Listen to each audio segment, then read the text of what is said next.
There's a machine standing in a lab in Hangzhou with legs 85 centimeters long, shorter than yours. And just about every physical thing you can do with your body, it does better.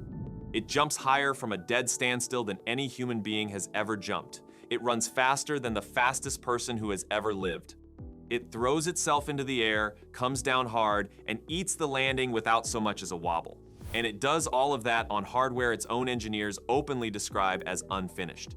Here's the part that should actually unsettle you. 3 months ago, it didn't exist. Not as a prototype, not as an earlier version, not as anything. 3 months, from nothing to a machine that beats the human body at its own game. And 2 days after the world got its first look at it, the company that built it is going public. They're calling it Superman, which, okay, subtle it is not, but let's run the numbers before we judge the branding. 2-meter standing vertical jump, which is about 6.5 feet. Top speed of 12.66 meters per second, or 41.5 feet per second, if that lands better for you. Convert that to something you'd actually recognize on a speedometer, and you're looking at roughly 28.3 miles an hour, about 45.6 kilometers an hour. From a standing start, from a robot. And here's where the comparison gets uncomfortable. Usain Bolt's peak speed during that 2,900-meter world record, the one nobody's touched since, was 12.42 meters per second. Superman's reported number is 12.66. That's not a rounding error, that's a machine clearing the fastest human ever recorded. The jump is the same story. The reported human standing high jump record sits around 1.8 meters. Superman is doing 2, with shorter legs than the people whose records it's beating. Now, the obligatory caveat, and it's a real one. None of this has been independently verified. What we have is a company demonstration video. Unitree released footage showing the robot going up, clearing the height, and landing steadily. Which, by the way, is the part that's actually hard, because sticking a 2-meter drop without your knees folding is a whole separate engineering problem from generating the jump in the first place. But it's still a controlled demo from the company that stands to benefit from it. File it accordingly. What makes it genuinely wild is the development timeline. Unitree says they built this in slightly over 3 months. 3 months, from nothing to a machine that beats 2 human athletic records, and they're openly saying the hardware still has significant room for improvement. Their founder, Wang Xing, had already gone on record predicting that humanoids would pass human sprinting speeds by around the middle of 2026, and his reasoning was pretty grounded.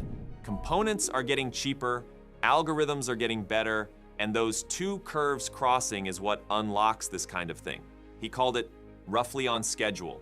And you can actually watch that curve if you rewind a few months. Back in April, Unitree's H1 humanoid hit 10 meters per second.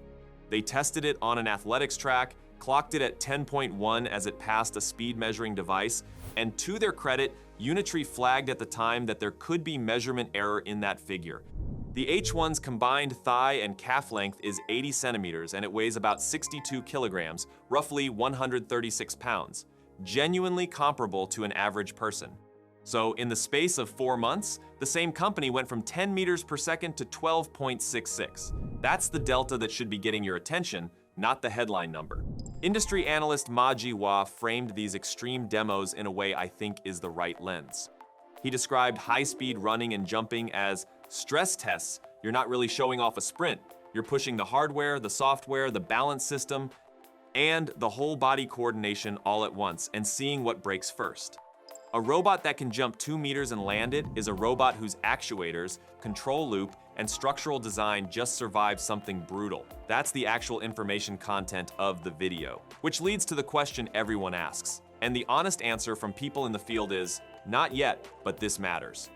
Experts point out that mastering highly dynamic movement is what eventually lets humanoids operate on difficult terrain, in disaster response, in hazardous environments where you genuinely can't send a person. But performance records on their own don't guarantee anything gets deployed. You still need reliability, stability, and real-world adaptability. And a track sprint tells you almost nothing about any of those 3. Nobody's rescue plan involves a robot that can outrun Bolt for 6 seconds and then needs a technician. Here's the part that ties the whole reveal together though. Superman didn't drop on a random Monday. Unitree is listing on the Shanghai Stock Exchange on Wednesday, and it's becoming the first general-purpose robotics company to go public on mainland China's stock market. Full stop, first one. They raised 6.1 billion yuan in the IPO last week, about $905 million, with shares priced at $22. So a company drops a record-breaking demo 2 days before it starts trading. Draw your own conclusions about the sequencing there. And the appetite for it was frankly absurd.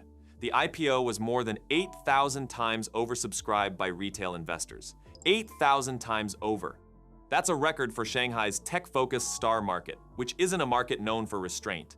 Derivative trading in offshore markets ahead of the listing was pointing toward a strong debut, and the broader backdrop helps too. Chinese tech stocks have been recovering from last month's sell-off, with the Star 50 index bouncing back about 15% from the 3-month low it hit in early August. So Unitree is walking into a market that's already in a good mood. There's one more layer of timing. The Shanghai debut lines up with the opening of the World Robot Conference in Beijing. So you've got the listing and the industry's biggest showcase happening in the same news cycle. And Wang Xingxing himself has become something close to a national figure. He picked up serious prominence after landing a front row seat at a summit Xi Jinping hosted for leading tech entrepreneurs last year. Front row at that particular table is a signal. The company's backer list reads the same way.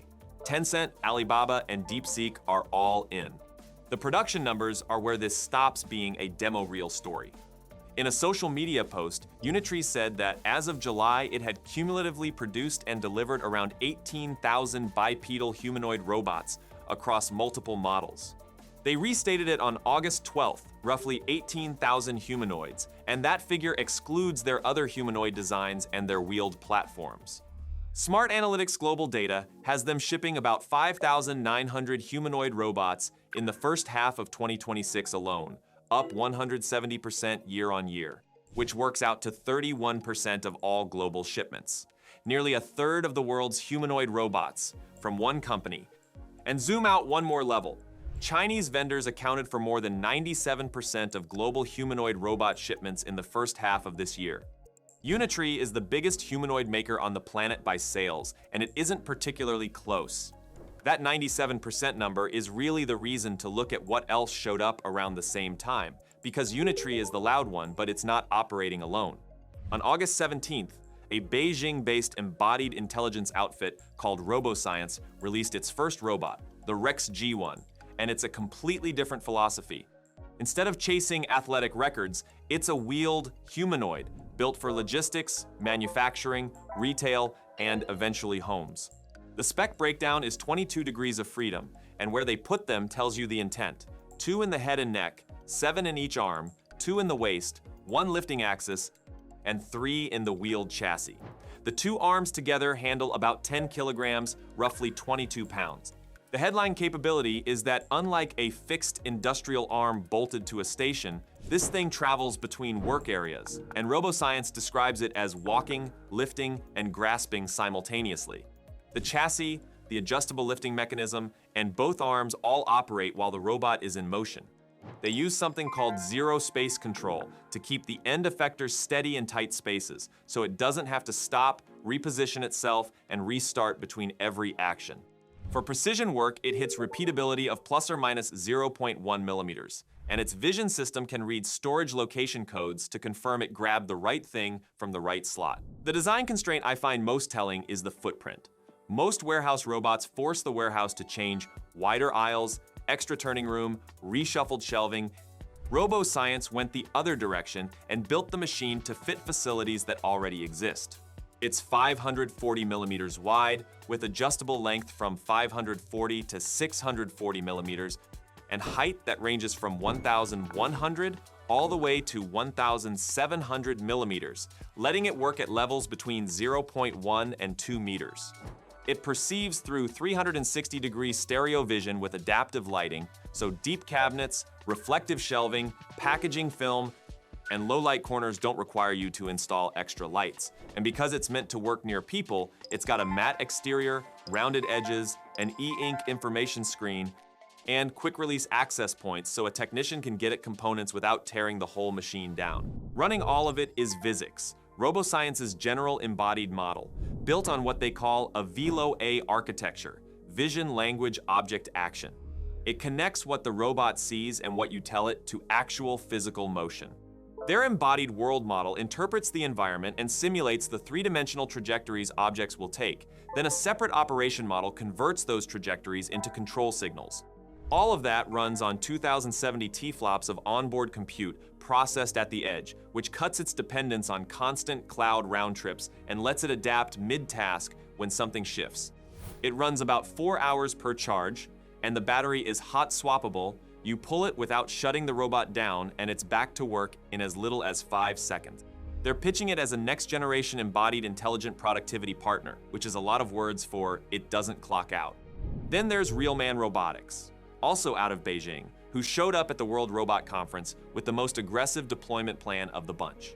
They're planning to put nearly 1,000 RealBOT robots into real working environments across 2026 and use the data that comes back to make the fleet better at generalizing across situations. At WRC, they ran demos of robots retrieving and restocking medicine in a smart pharmacy, inspecting a power distribution room, making pastries next to human chefs, and remotely commissioning equipment at the company's embodied intelligence factory in Changzhou. Messy, unpredictable environments, deliberately. The connective tissue is their Global Link Network, or GLN, which lets human operators control the robots remotely with what RealMan claims is millisecond-level latency across thousands of miles. Think about what that implies. A specialist skill delivered anywhere there's a robot, which is a genuinely new model for distributed labor. And every one of those remote sessions generates real-world interaction data on perception, manipulation, and decision-making, feeding straight back into training. That's the actual product. The 1,000 robots are a data collection strategy wearing a service uniform. They're backing it with reliability claims too.